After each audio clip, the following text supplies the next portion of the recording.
Seja bem-vindo ao meu canal do YouTube. O meu nome é Paulo Sérgio de Camargo, sou especialista em neurociências e linguagem corporal. É sempre um prazer estar aqui falando com você. Há muito tempo eu evito analisar casos como esse de mentira e verdade dessas tragédias que ocorrem no Brasil. Todavia, a pedidos de muitas pessoas, eu resolvi analisar junto com a Juliana Pupo e a Marluce Longares o caso Henry, que é um caso de um menino que sofreu, entre parênteses, um acidente, foi levado ao hospital e faleceu, e os pais estão na Berlinda sendo acusados. Primeiramente, é um prazer tê-las aqui comigo. Eu quero que, por gentileza, Juliana, você se apresente. Olá, meu nome é Juliana Pupo, eu sou psicóloga, grafóloga e especialista em linguagem corporal. Paulo, muito obrigada pelo convite mais uma vez. Estou muito contente de poder fazer essa análise hoje aqui com vocês. São duas especialistas em linguagem corporal. A mentira, o foco delas é a linguagem corporal feminina, mas elas também transitam pela mentira, liderança e por aí vai. O que é muito legal e muito interessante ter essas duas profissionais de escola, como se dizia antigamente, falando sobre um tema tão sério que é a linguagem corporal e mentira. Mares, como eu te chamo carinhosamente, por gentileza. Nem é fácil para mim entender o Marluce vindo do Paulo. Eu sou Marluce Longares, eu sou grafóloga, especialista em linguagem corporal, sou professora psicopedagoga e é uma alegria muito grande participar novamente desse quadro, Paulo, apesar do assunto, né? O assunto nós vamos falar sobre o caso Henry, você vai descobrir as verdades e as mentiras, mas você vai descobrir principalmente as técnicas de se analisar uma mentira. Eu queria começar com a Juliana. Juliana, por favor, você poderia me dizer o que é observar a mentira na linguagem corporal? Para a gente analisar a mentira, a gente tem que ter o maior número de informações possível. Por quê? Quando a gente tem essas informações, a gente tem melhores condições de análise. É assim, um exercício de inferência. Exatamente, é um exercício de inferência, na qual eu pego um dado e outro dado, aparentemente não tem conexões, e eu interligo os dois e encontro conexões. Isso se consegue com muita experiência, com muita habilidade, com muita técnica. Existe uma regra que se chama regra dos quatro. Eu vou sortear, já que a Juliana começou, vou sortear a Marisa. Descreva para quem está nos vendo o que é a regra dos quatro ao se observar mentiras. É bem interessante, né?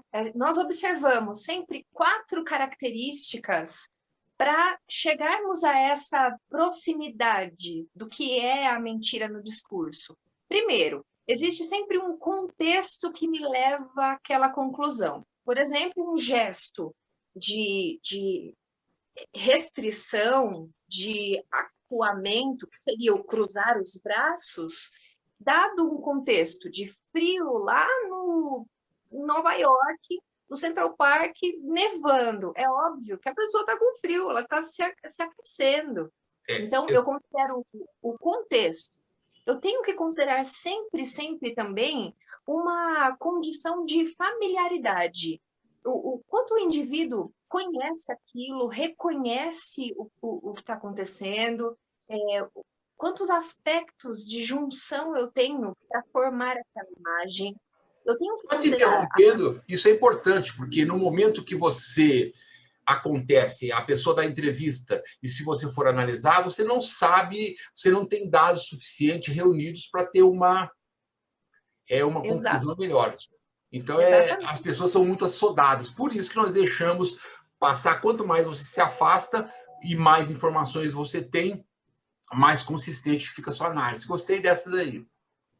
Exatamente. Não dá para ser precipitado, né? Seria leviano, negligente, né?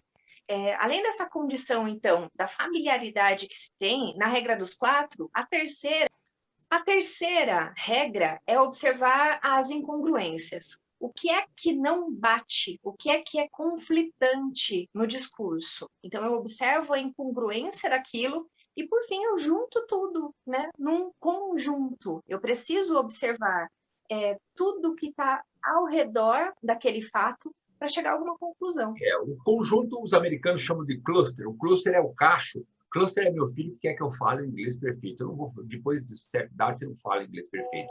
Cluster é o cacho, a quantidade de informações para eu chegar a uma conclusão. Quem trabalha na comunidade de informações sabe que você tem uma porção de informes e com esses informes você consegue constituir uma informação. Então, repetindo, é conjunto, contexto, familiaridade, incongruências.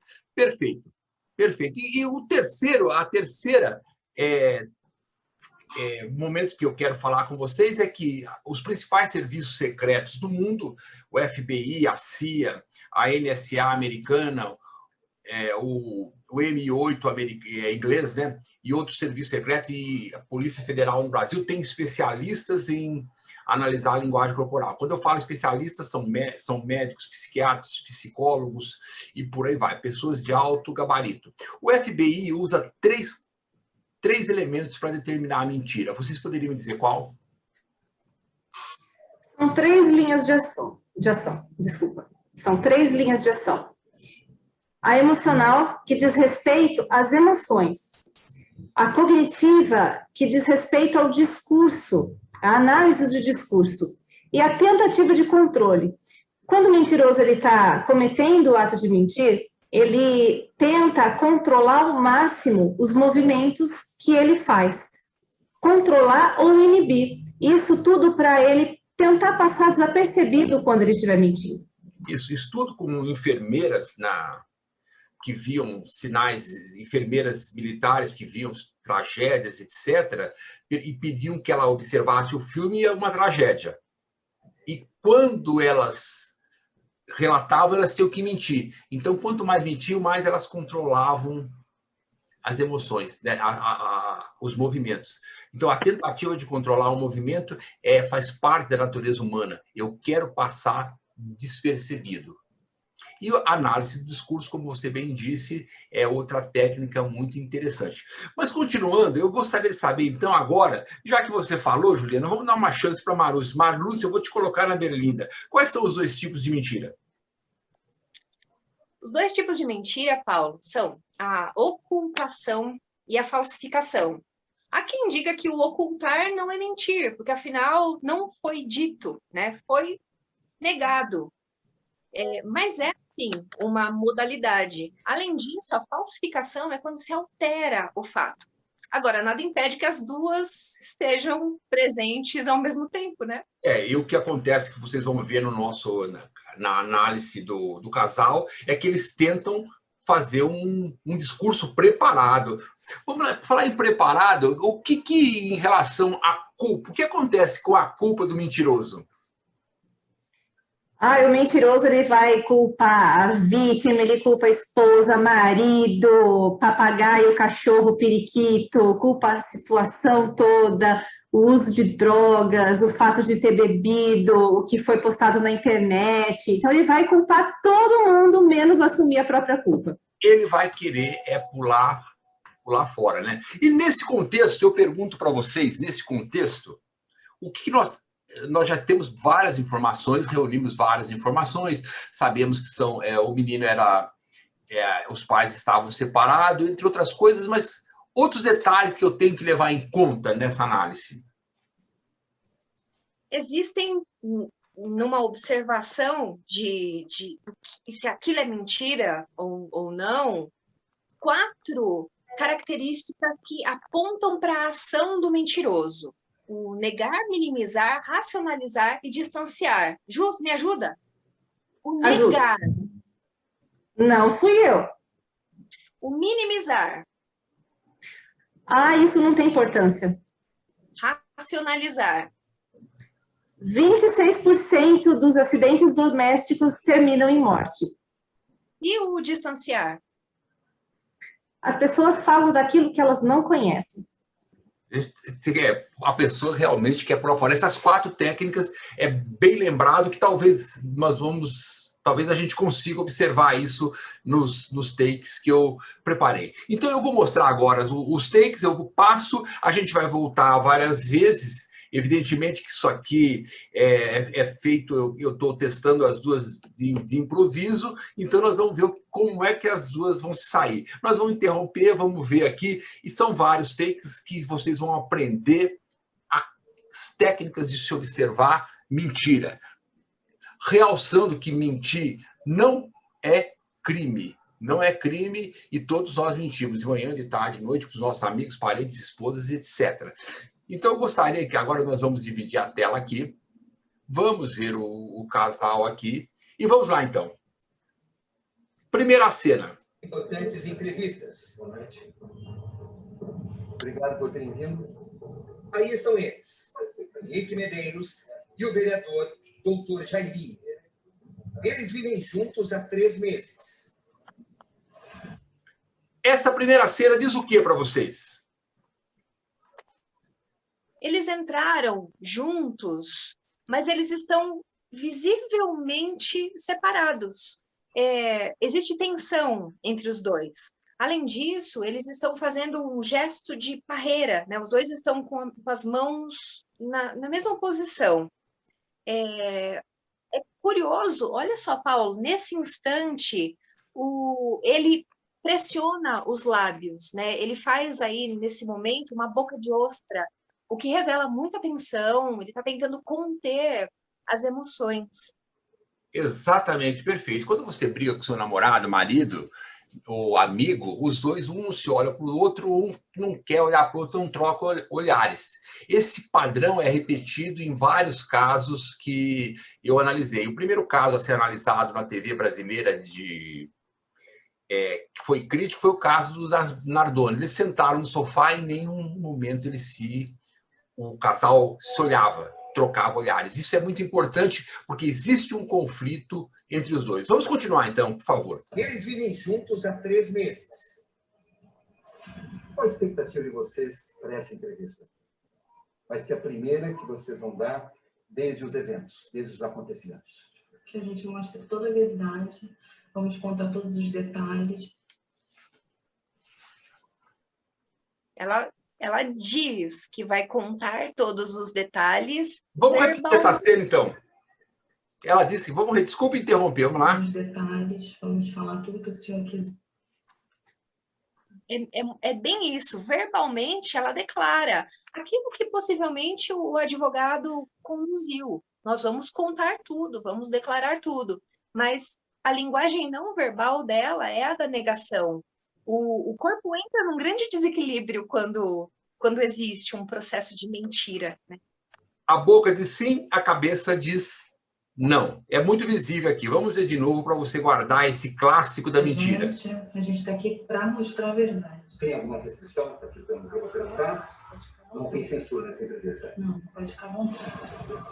Eu ponho regras para ouvir o relato de cada um. Para esclarecer os acontecimentos, seria interessante que as entrevistas fossem individuais.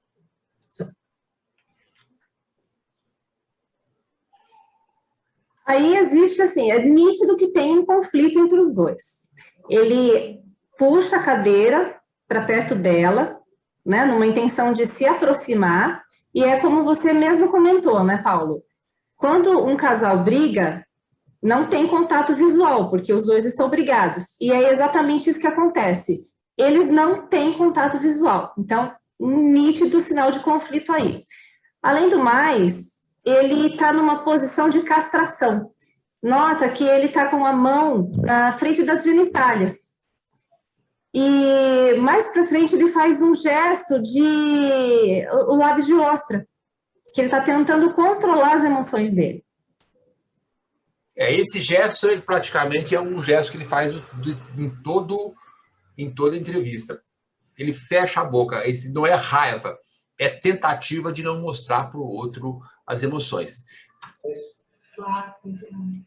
Eu concordo com isso. Paulo, só a título de curiosidade, volta só um pouquinho.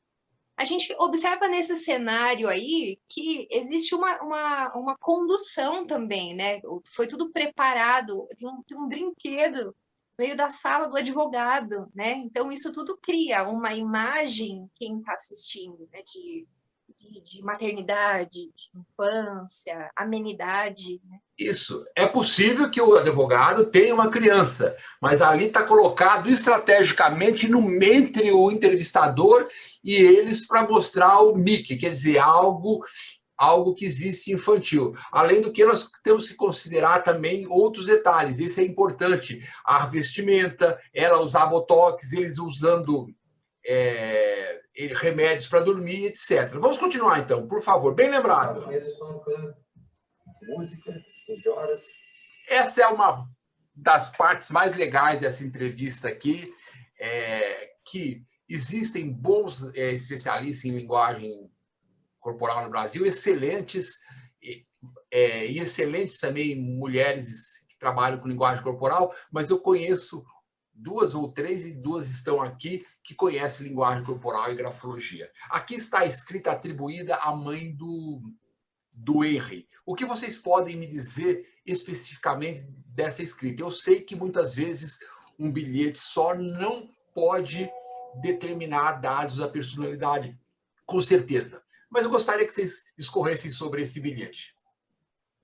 A grafologia, ela permite que nós, grafólogos, observemos pela letra do indivíduo um pouco de sua personalidade. Quem é o sujeito que escreve? E essa letra é legível, é clara, não existe nenhum sinal de estresse. Inclusive, existem condições até que apontam para a cultura, para a organização. Nota que a letra T da palavra terça é um bom gesto e indica liderança. Além do mais, a gente pode ver aí que tem alguns sinais de receptividade, mas o ponto pacífico disso tudo é que não existem sinais de agressividade nessa escrita. Os sinais de agressividade, normalmente, a gente nota numa escrita angulosa, que não é o caso. Então, não existem sinais de agressividade. Me empolgou agora. Esse é um ponto que a gente tem que analisar. Não existe sinais de agressividade. A pessoa agressiva vai aparecer, entre outros detalhes, muito ângulos. Então, não estamos dizendo que a mãe cometeu o crime, mas se houve algum crime, provavelmente foi alguma coisa situacional muito forte, porque não há uma agressividade enraigada na mãe. A mãe não é agressiva. Isso qualquer grafólogo no mundo pode afirmar. Vamos continuar, então. Verificar o seu dom em inglês. Estava todo lá gritando, chorando muito. E fui, peguei ele no colo. Falei, filho, calma. Por que você chorando? Ele sempre que voltava da casa do pai, ele voltava atormentado. Ele vinha com comentários que não eram comentários de criança. O que você pode dizer dessa cena aqui, por favor? Bom, a primeira coisa que eu tenho que assinalar é que o rosto dela não aparece por inteiro, a gente só vê metade do rosto. Mas a gente consegue perceber que tem um tremorzinho do lado, no canto da boca dela. Isso indica um alto nível de estresse. Deixa eu passar isso aqui de novo para a gente ver, então. Esse alto nível de estresse aqui, para que vocês possam ver. No colo, falei, filho, calma. Por que você chorando? Ele sempre que voltava da casa do pai, ele voltava atormentado. Vou botar de novo aqui. Filho, calma. Por que você chorando? Mais para trás. Pronto, aqui, ó. Está aqui, vamos ver aqui de novo, ó. Vejam no canto da boca aqui esse espasmo. Peguei ele. É um sinal clássico de estresse e insegurança do que ela está falando. Peguei ele no colo. Falei, filho, calma. Por que você chorando? Ele vinha com comentários que não eram comentários de criança. Ele falava coisas que não eram palavras de criança para mim. Eu acredito que tinha uma certa alienação parental. Nós vemos aqui também a língua da mãe colocada para fora. É alto sinal de ansiedade e estresse. Mas o que você pode dizer dessa fala para mim? Vocês podem dizer dessa fala para mim aqui? Ela tenta transferir a culpa, né? Na hora que ela fala que tinha uma certa alienação parental, ela tenta jogar para o pai. E ela tenta sair de cena. Foi aquilo que você falou, culpa o marido, o pai, periquito, internet, bebida e por aí vai. Exatamente, exatamente. Vai culpar todo mundo, mas não assumir a culpa. Aí a gente não teve um término de relacionamento bom. Por quê? Porque ele, assim, ele tinha muito ciúme. E a senhora? Pergunta, ele tinha ou não ciúmes dela? Tinha ciúme dela. Quando ela fala ele tinha ciúme, ela faz sim com a cabeça. Então, a fala dela está concordando com o gesto que ela está fazendo. Extremamente interessante, né? Vamos ver agora essa outra cena. Eu não falava que me amava, ele era muito carinhoso. Sempre disse que eu estava linda. Sempre dizia que me amava. Sempre pedi história, contava infinitas histórias para ele. Isso aqui. O que a mãe está fazendo? Ela está tentando forçar um choro. Na verdade, pode até ser verdade, né? Mas ela está forçando nitidamente aí um choro. Novamente, ela colocou a língua nos lábios, né? Que indica alto nível de tensão, de estresse, de ansiedade.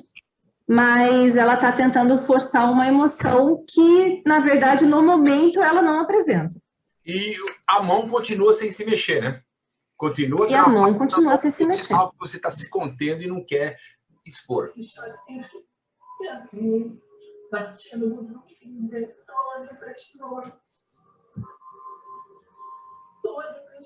Vai que ela consegue um pouquinho mais de força, né? Exatamente. Eu despertei. Esse é o ponto crucial. Vamos lá de novo. Eu despertei. Lembro dela me acordando. Amor, acorda porque... Vamos para o nosso quarto. Esse é o ponto, para mim, crucial dessa entrevista. Vocês poderiam dizer por que eu acho que esse é o ponto crucial? Vamos repetir de novo para você perceber o que ele fala. Vamos para o nosso quarto. A mãe falou uma coisa e ele falou outra. Já temos uma diferença. Mas o que acontece com o discurso dele? Eu levanto e vou no banheiro.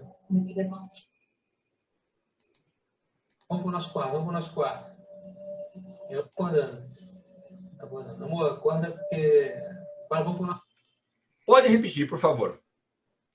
Vamos lá. Aí, Paulo, mentir é trabalhoso, exige muito do sujeito, de uma organização discursiva muito boa. Então, o que acontece aí é nitidamente um desarranjo nessa ordem natural do discurso. Ele fala, acorda por quê e quebra o discurso, muda o caminho. Então, ele decidiu fazer isso porque ele retomou uma linha de raciocínio, de repente, construída, não necessariamente a verdade. Muito bem, militar, porque ele fala assim, quando ela diz acorda porque existe uma causa. Essa causa, aí nós estamos analisando, voltamos ao FBI, análise do discurso, acorda, porque existe uma causa. Qual que seria a causa? E vejam que ele sabe a causa. E aí ele resolve fazer o quê?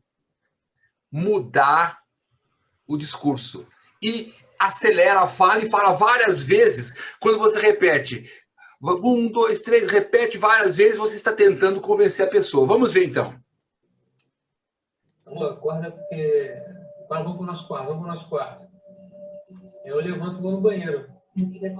Veja só, ela acorda, se repete e vão para o banheiro. Tem alguma coisa de errada aí nesse meio, né? Aí é um ponto crucial. Ele está mentindo. Eu banheiro, eu fui direto para o quarto. Aí, quando eu abri a porta do quarto, eu me vi deitado no chão. Claro. E daí? Bom, primeiro, que para você sentir a temperatura do corpo de uma outra pessoa, necessariamente você tem que tocar. Se você encontra o seu filho deitado no chão, ele pode estar deitado, porque ele simplesmente dormiu no chão. Criança faz muito disso, né? E agora, o fato dele estar gelado, necessariamente, implica na necessidade da pessoa tocar a outra. Como que ela sabia que a criança estava gelada se ela nem tinha tocado nele? Então, ela chegou, viu o filho gelado no quarto, quer dizer, aí você pode fazer uma série de conjectura que a criança estava branca, estava nada, mas o quarto estava lá, tá? Ela estava acabando de dormir, a hora que ela entrou, ela já viu gelado? Não. Alguma coisa de errado está. Isso, ela foi preparada de um jeito, mas na hora que você vai contar uma mentira, a memória troca os dados. Se ela fala, eu peguei a criança e senti que ela estava gelada, provavelmente seria verdade. Eu vi que ela estava gelada e peguei no colo, há uma troca evidente de discurso. Parabéns pela observação. Sim, peguei meu filho. Vejam só que agora, quando ela fala frio, ela já mexe a mão, peguei meu filho. Na hora que a pessoa fala, peguei meu filho, ela está repetindo o gesto. Aí nós temos uma provável verdade, porque ela pegou, ela parou as mãos pararam de ficar imobilizadas entre as pernas e ela pegou o filho e mostrou a palma das mãos. Provavelmente verdade. Eu botei na cama, em cima da cama. Aí eu já estranhei, mas eu peguei as mãos dele. E o pé dele estava muito gelante. No trajeto ao hospital. Entramos no carro correndo. Ele falou assim, Monique, vai fazendo respiração boca a boca nele até chegar no hospital. A senhora detectou algum ferimento? Não, nenhum. No carro, quem foi dirigindo? Fui eu dirigi. E ela com a Eu criança? dirigindo, ela no colo, ele no colo com a dela. E essas duas cenas que ela diz da mãe do hospital, é verdade ou mentira? São verdadeiras. As duas cenas são verdadeiras. Por quê? Na verdade, quando ela fala que estava indo para o hospital, ela abre as mãos e ela gesticula. O mentiroso, quando ele está mentindo, ele vai tentar minimizar os movimentos e ela gesticula. A cabeça concorda com a fala. Perfeito. Exatamente. A senhora detectou algum ferimento? Não, nenhum. Vejo que a hora que testou um ferimento, ela já muda o tom de voz. Aí nós não vamos entrar nessa vibe, porque eu teria que explicar muito profundamente. Mas mudou a vocalização, é sinal de mentira. No carro, quem foi dirigindo? Fui eu. Curioso apenas, né, Paulo? É que ela engole seco, né? Quando o indivíduo ansioso vai responder a algo, ele engole seco, ele seca a boca, né? Ele precisa de saliva ali para continuar sustentando aquele discurso. É outra observação muito pertinente. Alto grau de adrenalina seca a garganta, e aí a pessoa vai engolir seco. Lembrar que não existe um sinal de mentira no corpo humano. Nós trabalhamos com sinal de ansiedade, estresse e análise do discurso que nós estamos fazendo aqui agora. Eu dirigi. E ela com a Eu criança? dirigindo, ela no colo, ele no colo com a dela. Nós fomos no meio do caminho, mas eu tinha certeza, a única certeza absoluta que eu tinha que a gente ia trazer ele de volta. Aqui, Ele foi dirigindo, ele fala a verdade. Nota que ele faz novamente o lábio de ostra, então ele tenta controlar as emoções. Essas emoções, elas podem ter tanto uma valência positiva ou negativa, né? Se a gente está com raiva, com medo, enfim, ou se não, se a gente está com vontade de rir, porque uma pessoa, de repente, caiu ou fez uma palhaçada e a gente quer segurar ali, então a gente faz o lábio de ostra para segurar a emoção. e realmente ele tenta controlar as emoções, porque vamos ver que os olhos mareiam. Olha só. Levar ele para o hospital e não trazer ele de volta. Eu nem imaginava que isso ia acontecer. O que você está pensando nesse momento? Vejo que você está emocionado. Que eu queria que Aqui nós temos, realmente ele está emocionado. Por isso que está passando vai. O caminho até o hospital é um caminho curto. Das investigações, a senhora pode até ser presa. Você sabe disso? Eu sei dos riscos, infelizmente, mas eu não sou culpada. Isso eu posso te garantir. Estamos diante de um acidente doméstico ou de um assassinato? Eu tenho certeza absoluta, diante de Deus. E aqui ele pergunta a ela se estão do acidente doméstico ou do assassinato. O que vocês acham? Ele ganhou já a emoção que ele queria, né? Ver alguém emocionado sempre sensibiliza o outro. E para reforçar essa cena, ele junta as mãos, né, num gesto de falsa reza e balança as mãos para completar essa súplica. E o curioso apenas é que ele demora muito para responder e a resposta é um pouco atravessada, né? Ele vai para um outro caminho. Então, a falsa reza é um sinal indicativo, forte sinal indicativo que existe uma possível mentira. E vamos ver de novo. Ou de um assassinato. Olha o tempo. Eu tenho certeza. Ele dá um tempo para responder, né? Eu tenho certeza absoluta, diante de Deus, que o assassinato não foi. Diante de Deus, né? A senhora tem consciência do dilema que nós temos nesse caso? Como um acidente doméstico poderia causar ferimentos tão graves? Essa é a pergunta mais importante aqui. A senhora tem consciência disso? Tenho consciência, Cabrinho. E eu, inclusive, depois disso tudo, porque eu ainda não consegui viver o meu luto de fato, porque começaram todas as insinuações e dedos apontados para mim injustamente, eu li também que 26% de acidentes domésticos levam à morte. E aqui? Lembra que a gente falou lá no início do nosso bate-papo que o mentiroso, ele nega, minimiza, racionaliza, distancia? É exatamente isso que ela faz. Ela se distancia da pergunta quando ela fala, eu não consegui viver o meu luto. E racionaliza quando ela menciona que 26% dos acidentes domésticos terminam em morte. Esse dado de 26% é outro indicativo do quê? De que o discurso é um discurso preparado.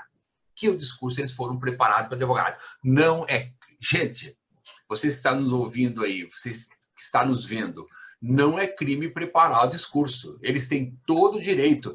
Precisamos acabar com essa mania do Brasil de condenar a pessoa sem a pessoa ser ouvida. Não existe condenação. Os dois são inocentes total.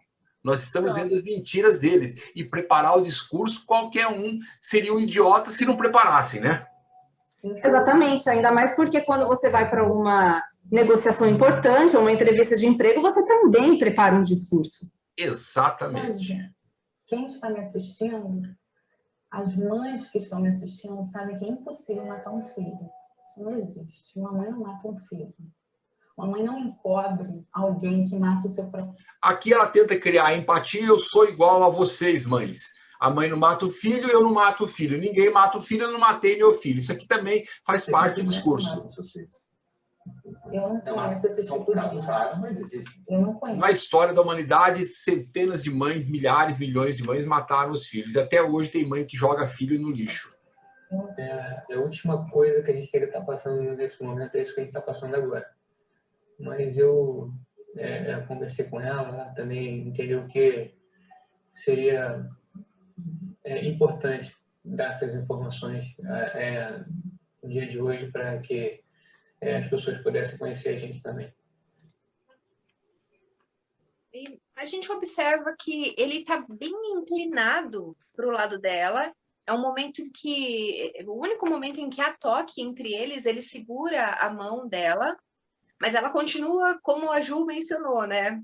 Ali para frente, ela não quer contato visual com ele, ela não cria essa intimidade, mas ele tenta. Normalmente, quando o indivíduo tenta se aproximar, ele tenta contornar a situação, é porque ele tem mais motivos para aquela necessidade acontecer. Então, fica bem evidente nesse processo. Mais uma vez, o discurso pronto, né? É importante dar informações para que as pessoas pudessem conhecer a gente. Vai afetar a união entre vocês? Não vai. Agora a gente está afetado, agora a gente está doído, a gente está massacrado, a gente está arranhado, a gente está desamparado. Ela provavelmente faz uso de Botox, mas a gente repara que ela forma aqui uma ruga. Na linguagem corporal, nós chamamos de ruga da dificuldade. é um indício de que aquilo que ela está proferindo é verdadeiro. Ela, de fato, está sentindo isso que ela está contando para a gente. Tensão é isso aqui, quando você, para você simplificar, quando você olhar isso na testa, assinala tensão, estresse e alto nível de dificuldade no que ela está falando. E aqui, vejam só, um sinal clássico de desprezo. Um lado da face da boca se ergue e o outro fica no mesmo patamar. Bem observado, Marês. Nós estamos agora, então, praticamente no fim disso aqui. Observem só, eu queria que vocês só observassem a poker face dele. Ele não demonstra nenhuma emoção, se apoia e é um dos poucos momentos que ele olha para ela com essa cara. É chamada poker face porque ele não quer transmitir emoção. Ele disse que no dia anterior tomou remédios para dormir, e também remédio para dormir, não há problema nenhum. Ele é médico, ele pode até se auto-receitar. Bem, estamos encerrando esse bate-papo que fala muito sobre mentira e linguagem corporal. Eu queria agradecer primeiro a aula que vocês deram às pessoas que estão nos vendo da teoria da linguagem corporal. Sem teoria, nós não conseguimos chegar muito. As considerações finais, por favor, Marês. No primeiro momento, a gente pode pensar que dizer se mataram, não mataram, né, é um grande erro. Então, o que nós fizemos aqui foi apontar características do discurso, né? O que é que revela mentira, o que é que não revela mentira. Então, a junção disso tudo compôs aqui a nossa fala.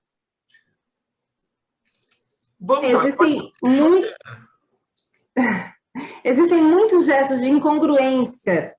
Tem afastamento, tem racionalização, tem tentativa de transferência de culpa.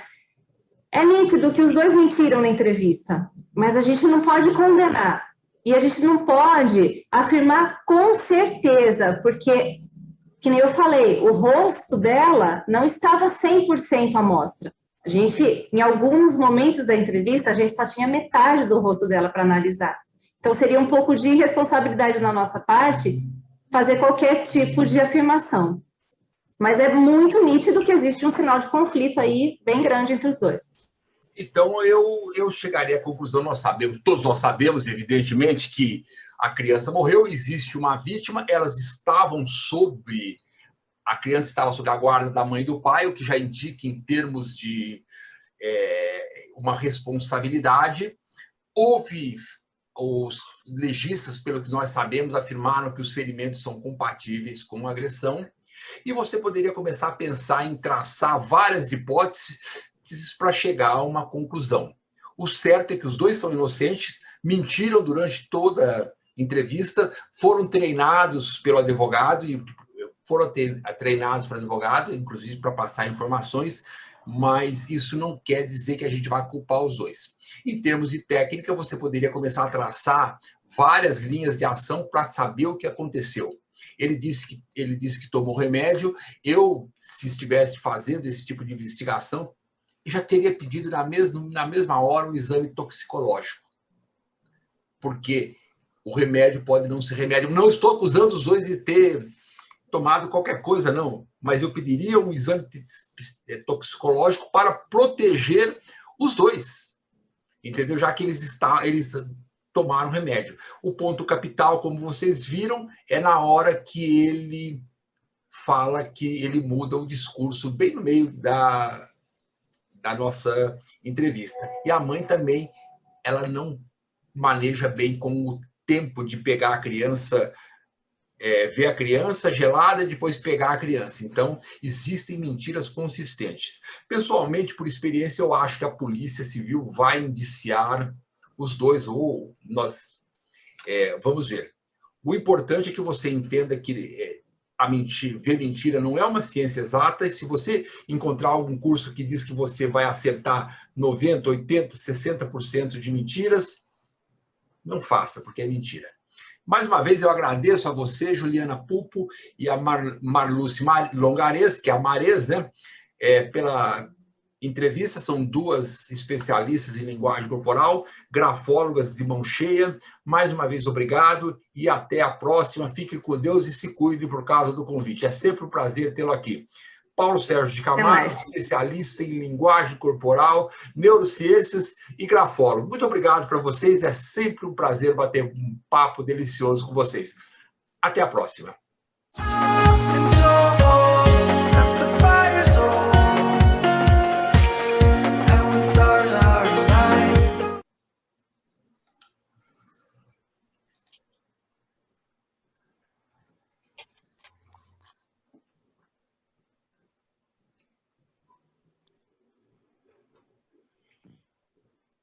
Essa posição é o pedestal.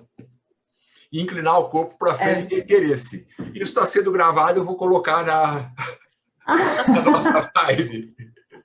E o sorriso é a melhor arma que alguém tem, porque o sorriso bonito de vocês duas diz: eu não tenho intenções agressivas. Muito obrigado, fiquem com Deus e até a próxima.